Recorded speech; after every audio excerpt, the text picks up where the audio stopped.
ఉన్న బంగారాన్ని విడిపించి ఆ రోజు ఆన్లైన్ రేటుకే మేము కొంటాం. Sharma gold company. శ్రీమాత్రి నమః. నేను Geetanjali. Welcome to Suman TV. Devi శరన్నవరాత్రులు వచ్చేస్తున్నాయి. ఎంతో ఉత్సాహంగా జరుపుకునేందుకు మనందరం సిద్ధం అవుతున్నాం. కాకపోతే ఎన్నో సందేహాలు ఉంటాయి కదా మనందరికీ.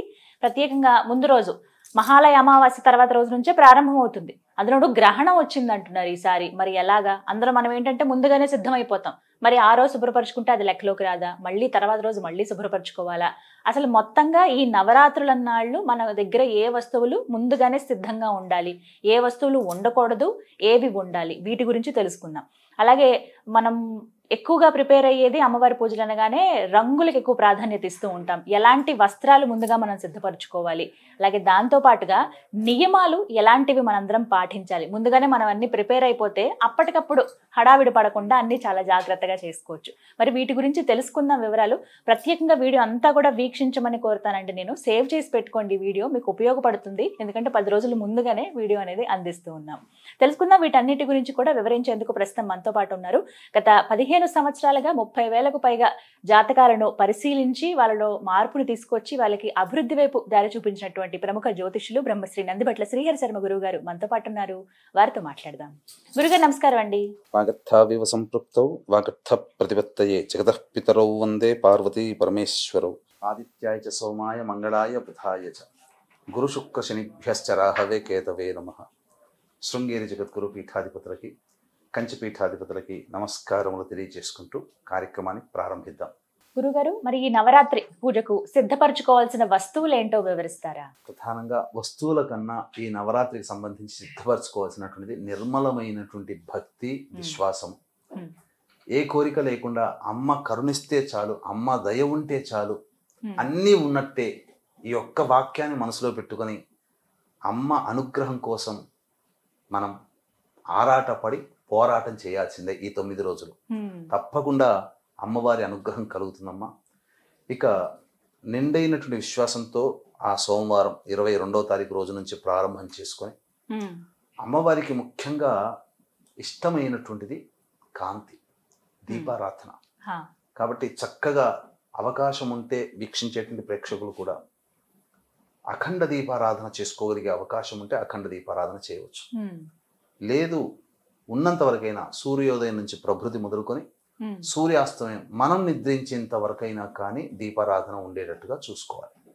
ఆ విధంగా వెలుగులు చిరుగుతూ ఉన్నటువంటి సందర్భంలో కాంతివంతంగా అమ్మవారి యొక్క పూజా మందిరం గనక ఉంటే తప్పకుండా అమ్మవారు ప్రసన్నురాలవుతుంది.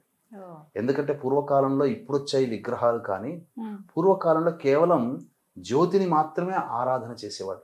అందుకే ఓంకారం చెప్పేటప్పుడు జ్యోతి మాత్రమే ఉంటుందమ్మా. ఆ జ్యోతి పరబ్రహ్మ స్వరూపం.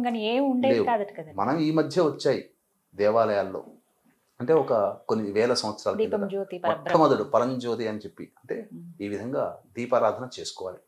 ఇక మిగిలినటువంటివి అమ్మవారికి ఇష్టమైనటువంటి వస్తువులు, ముఖ్యంగా అమ్మవారికి నామార్చన. కాబట్టి నామార్చనకి తగ్గట్టుగా కుంకుమార్చన అంటారు. ఈ కుంకుమార్చన తగ్గట్టుగా శుద్ధమైనటువంటి కుంకుమ, యాసిడ్స్ కలిపి తయారు చేసింది కాకుండా పరిశుద్ధమైనటువంటి కుంకుమ తయారు చేసే చోట కొద్దిగా రేట్ ఎక్కువైనా పర్వాలేదు, కానీ శుద్ధమైనటువంటిది వస్తువు వాడాలి. కుంకుమార్చన చేసిన కుంకుమార్చనే మళ్ళీ మళ్ళీ వాడవచ్చునమ్మా, తప్పేమీ లేదు అమ్మవారి విషయంలో. తర్వాత పసుపు, గంధము, ఇవి ప్రధానంగా. ఎందుకంటే ముత్తైదు స్వరూపముగా మనం చేసేటువంటిది. చక్కటి వస్త్రము, అలాగే అమ్మవారికి మట్టి గాజులు, ఇవి సాధారణంగా మనం ఏర్పాటు చేసుకోవాలి. ఇక తదనంతరం పూజలో భాగంగా ధూపము, దీపము, నైవేద్యం. ధూపం విషయంలో సుగంధ పరిమళమైనటువంటి ధూపములు, ఘాటైనటువంటివి వాడకుండా. ఎందుకంటే అమ్మవారు సౌమ్య దేవత కాబట్టి, ఈ సౌమ్య దేవత ప్రసన్నతనిచ్చేటువంటిది కాబట్టి ఆ అమ్మవారు అనుగ్రహించాలి అని అంటే ప్రసన్నంగా చక్కటి సువాసన కలిగినటువంటిది వాడాలి. అంతే తప్ప ఉగ్రదేవతలకి ఇచ్చినట్టుగా ఈ ఉండకూడదు. ముఖ్యంగా ఈ ధూపంలో అమ్మవారికి పరమ ప్రీతికరమైనటువంటిది మైషాచి మనకు పూజా స్టోర్లో దొరుకుతుంది. అది ఖచ్చితంగా ఉపయోగించుకుంటే అమ్మవారి యొక్క అనుగ్రహం సంపూర్ణంగా ఉంటుంది.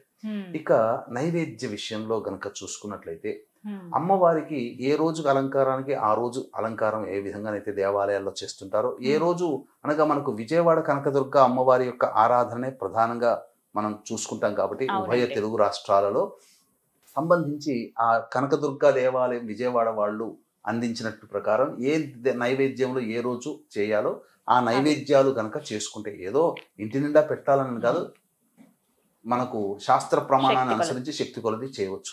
ఏది లేదు అటువంటిది లేదు అన్నారు అనుకోండి, అమ్మవారికి పెరుగన్నం అన్న దధ్యోజనం అంటారు, మిరియాలు అవి వేసిన.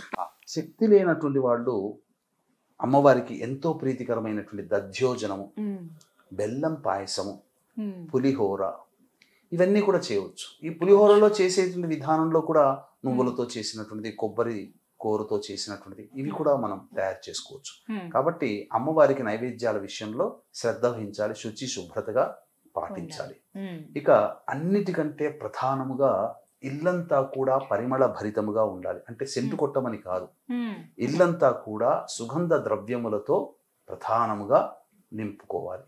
అయితే ప్రధానంగా మొదటి రోజనే కాదమ్మా, ఈ 9 రాత్రుల పాటు కూడా, అంటే దసరా విజయదశమి అయ్యేంత వరకు కూడా, నవరాత్రులు మొత్తం కూడా ప్రతిరోజు కూడా ఇంట్లో నెగిటివ్ ఎనర్జీ రాకుండా ఉండడం కోసమే ఇల్లంతా కడుగుతారు కదా. కడిగిన తర్వాత మంచి శుభ్రమైనటువంటి నీటిలో కొంత గంగా జలము, గోదావరి నీళ్ళు, కృష్ణా నీళ్ళు, నర్మదా నీళ్ళు, ఏదో ప్రముఖ నది నీళ్లు ఉంటాయి, ఆ నది నీళ్లు కొంత వేయడం.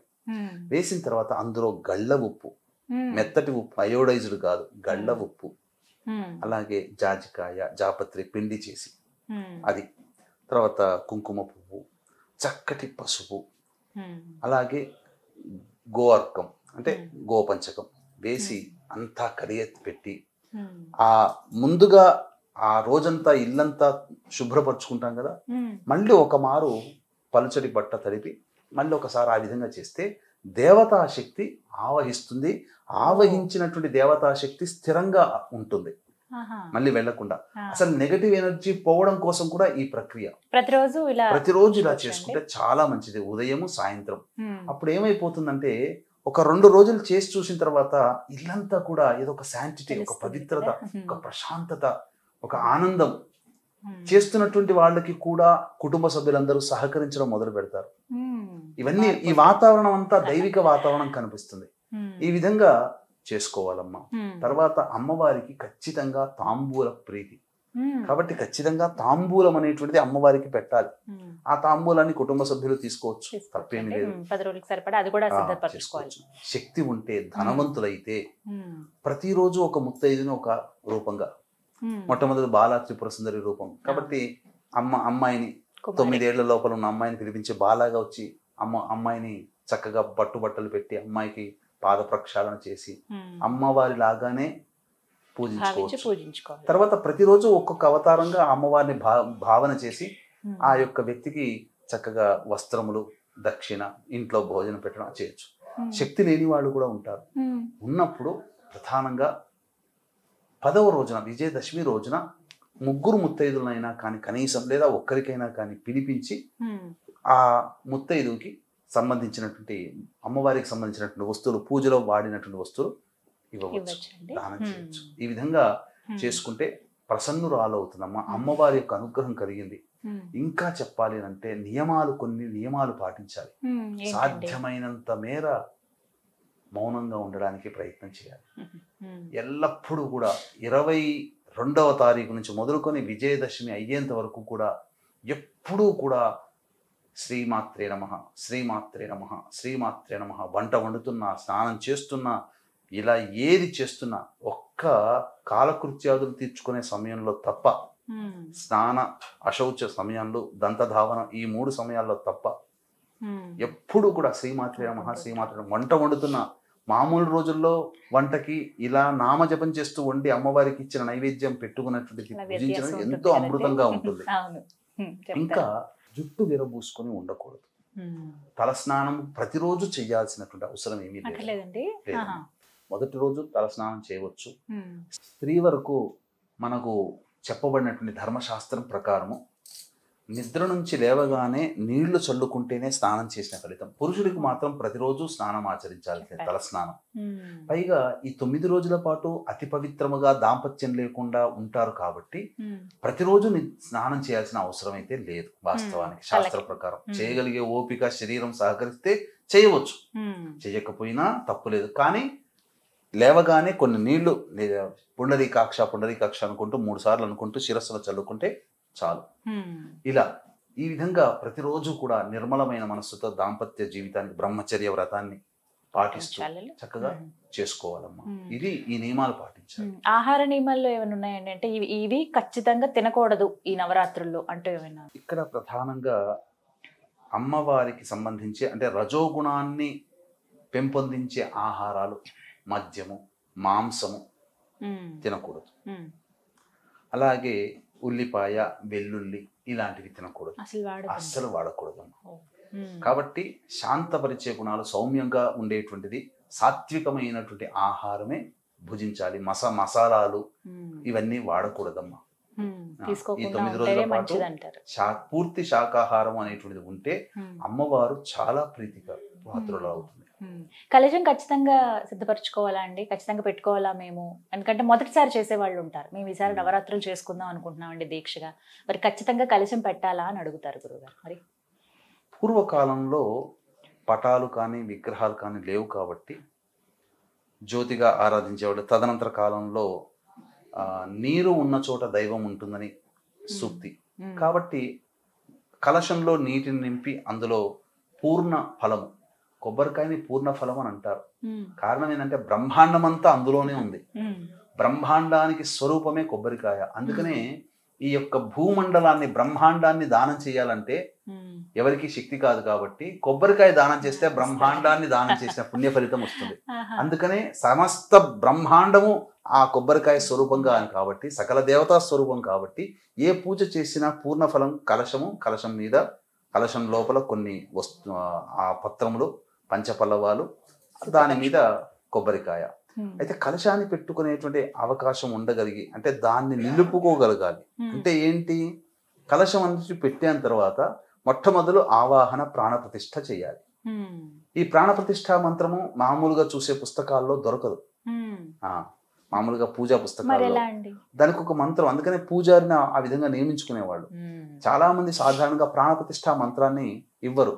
అందుకనే ఎవరైనా కానీ వీక్షించేటువంటి ప్రేక్షకులు ఇప్పుడు మనం చెప్పుకోబోయేది అనగా పూజలో భాగంగా అమ్మవారిని ఆ కలశంలోకి ఆవాహన చేసి వెంబడే తమలపాకుని ఇలా తమలపాకు అగ్రభాగం అంటే తొడిమలు ఇక్కడ పెట్టుకొని ఈనెలు అక్కడ ఉండాలి. అప్పుడు ఇలా తమలపాకు పెట్టుకొని దాని మీద ఇలా చెయ్యి వేసి బొటన వేలు పెట్టి ఇలా కలశం ఆనించి ఇప్పుడు చెప్పబోయేటువంటి మంత్రాన్ని విన్న ఆ సమయంలో ఆ విధంగా శ్రవణం చేసిన లేదా ఈ మంత్రాన్ని చెబుతూ ఆ విధంగా క్రియ చేసుకున్న సంబంధించినటువంటి ప్రాణప్రతిష్ఠ అమ్మవారు వచ్చేసేస్తుంది. అమ్మవారి ధ్యాన శ్లోకం ఏదైనా కానీ ఇష్టమైనటువంటి అమ్మవారి ధ్యాన శ్లోకం, లలిత అమ్మవారి ధ్యాన శ్లోకం చేసిన తర్వాత ప్రాణప్రతిష్ఠ మంత్రం ఓం అసనీ తే పునరస్మా సుచక్ష పునః ప్రాణమిహనో తేహి భోగం జోక్వస్యేమ సూర్యముచ్చరం తమనమతే మృళయానః స్వస్తి అమృతం వైహి ప్రాణ అమృతమాపః ప్రాణ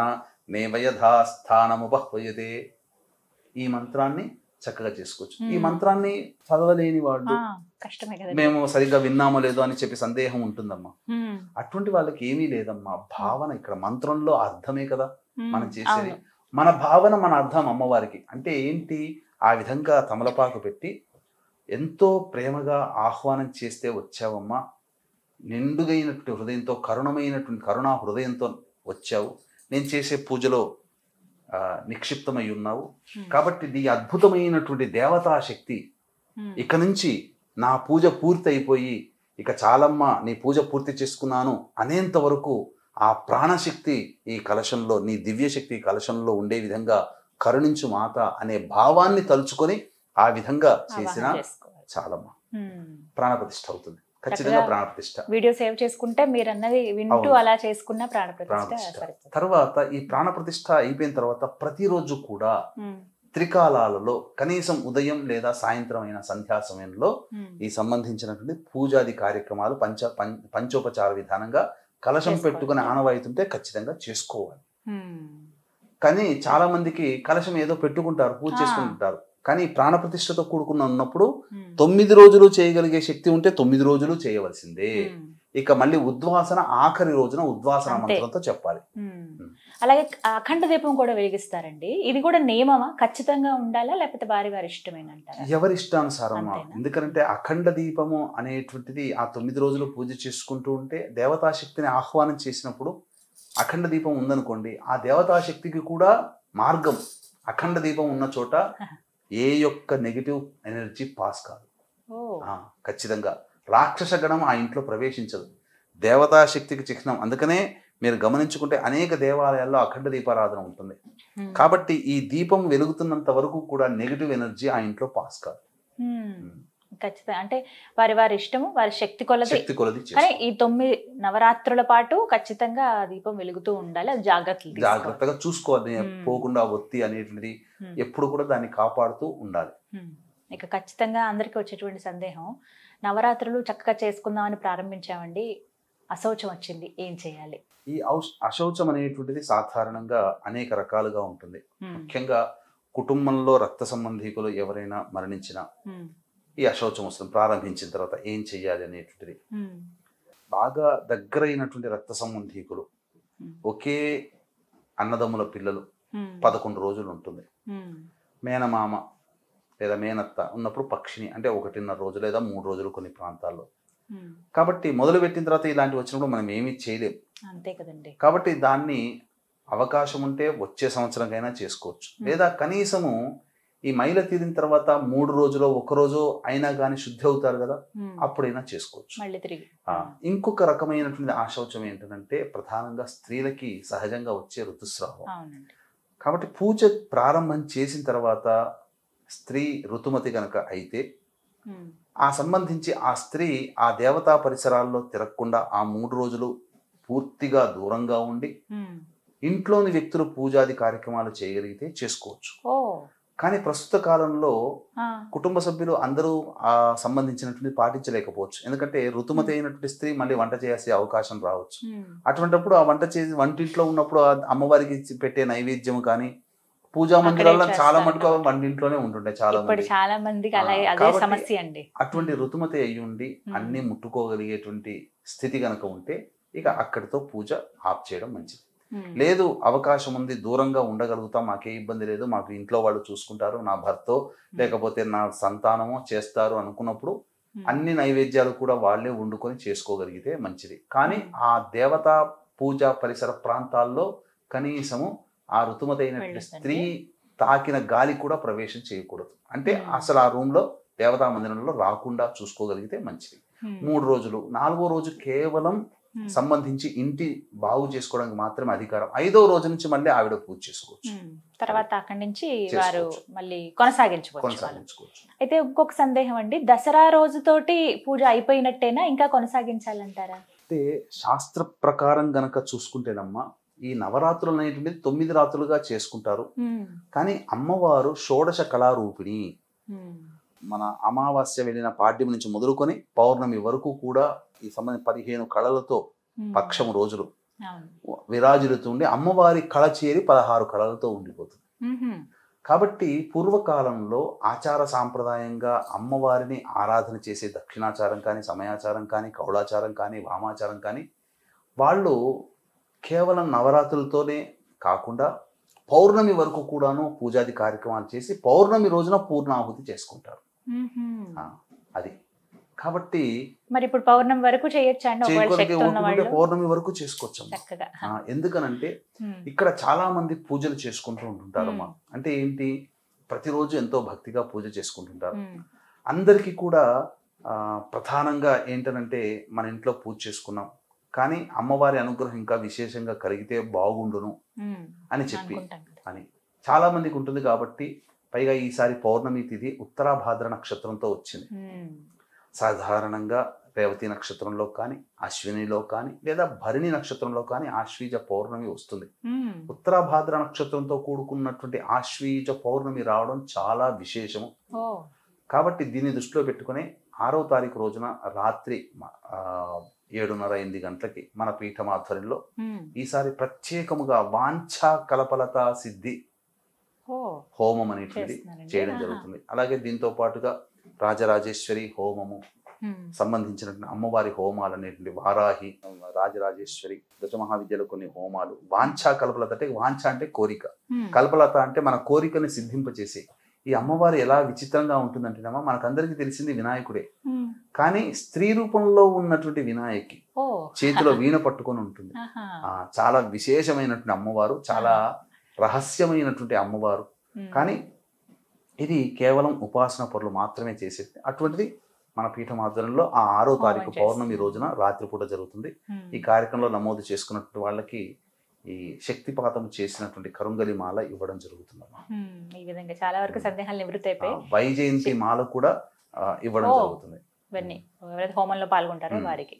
చివరిగా అడగాలనుకున్నది, రంగులు చాలా ప్రాధాన్యం కదండి ఈ నవరాత్రుల్లో. ఏ రంగుల వస్త్రాలు సిద్ధపరచుకోవాలి ముందుగా? ఖచ్చితంగా అవి ఉండాల్సిందేనా? అసలు సోషల్ మీడియాలో చూసుకుంటున్నామా, కొంతమంది ఇంతకుముందు ఈ పూజ ఈ అమ్మవారు ఈ రంగుతో కట్టుకొని చేయమన్నదా, ఈ గాజులు ధరించమందా, మీరందరూ అతి చేస్తున్నారు అన్నట్టు. సాధారణంగా భక్తికి ప్రతీక. అంటే మనం చూసుకున్నాం అనుకోండి, పెళ్ళిళ్ళకి పోతాం, ఎంతో మంది చక్కగా అలంకరించుకొని వస్తారు. అంటే అదేమన్నా ఫ్యాషన్ కాదు కదమ్మా, ఒకరి హుందాతనాన్ని చూపించుకోవడం. అలాగే భక్తిని మనము అణువణువున మన మనస్సులో నింపుకొని ఉన్నా, కించిత్ మాత్రము కూడా మన యొక్క మనస్సు చెదరకుండా ఉండడం కోసం, నేను అమ్మవారి దీక్షలో ఉన్నాను అని తెలియచేయడం కోసం కొన్ని నియమ ధారణా పద్ధతులు అనేటువంటివి ఉంటాయి. అందుకనే కదా అయ్యప్ప స్వామికి నల్ల వస్త్రాలు అనేటువంటి ధారణ. నేను అయ్యప్ప స్వామి దీక్షలో ఉన్నానని తెలపడం కోసమే కదా. భవానీ మాల వేస్తారు, ఎరుపు రంగు వస్త్రాలు. అలాగే ఈ సంబంధించినటువంటి అమ్మవారికి ప్రీతికరమైనటువంటి రంగులు ఏవయ్యానంటే ఎరుపు, పసుపు మరియు ఆకుపచ్చ.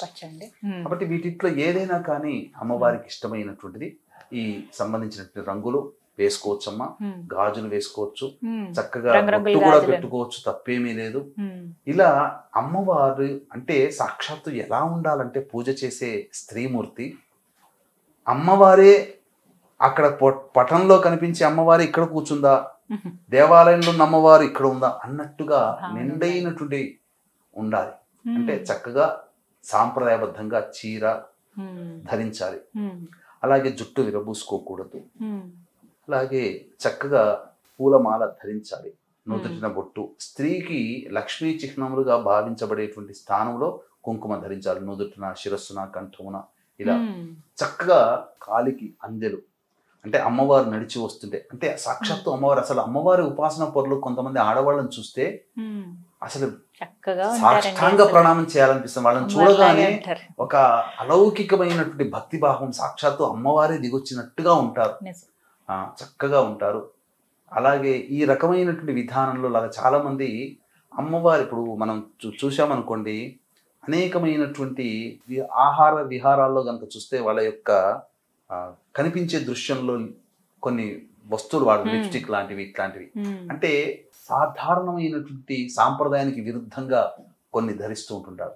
అటువంటివి ధరించకుండా ముఖ్యంగా ఆ 9 రోజులు సుమంగళిగా ఉన్నటువంటి స్త్రీమూర్తి అసలు చెప్పాలి అని అంటే ఒక్క భర్తకి తప్ప ఎవ్వరికీ కూడా మాంగళ్యం కనిపించకూడదు.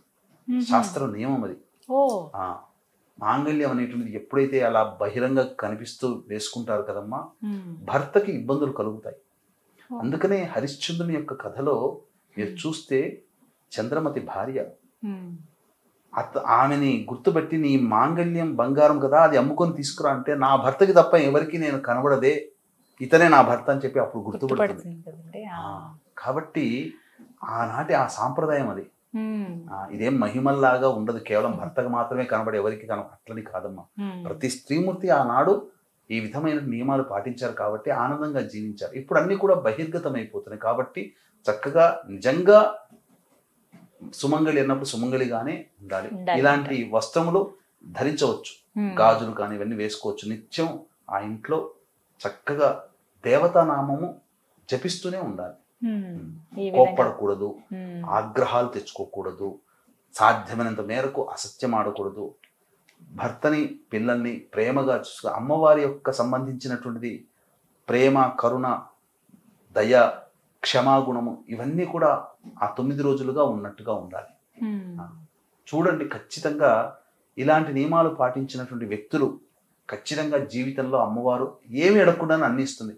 ఎవరి గురించో ఎందుకమ్మా, సాక్షాత్తు మన ప్రధానమంత్రి నరేంద్ర మోదీ గారు ఈ 9 రోజుల పాటు పచ్చి మంచినీళ్ళు కూడా పుట్టారమ్మా.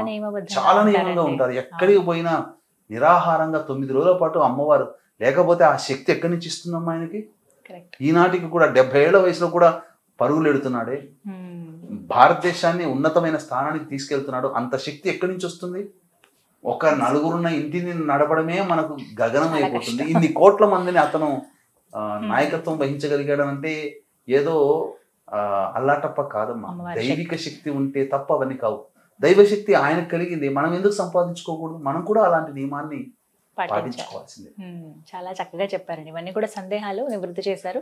ముందుగా సిద్ధపరచుకోవాల్సింది ఏంటి అనేది చాలా వివరంగా తెలియచేశారు. సంతోషం. ధన్యవాదాలు గురువు గారు. సర్వం శ్రీ ఉమామహేశ్వర పరబ్రహ్మార్పణమస్తు.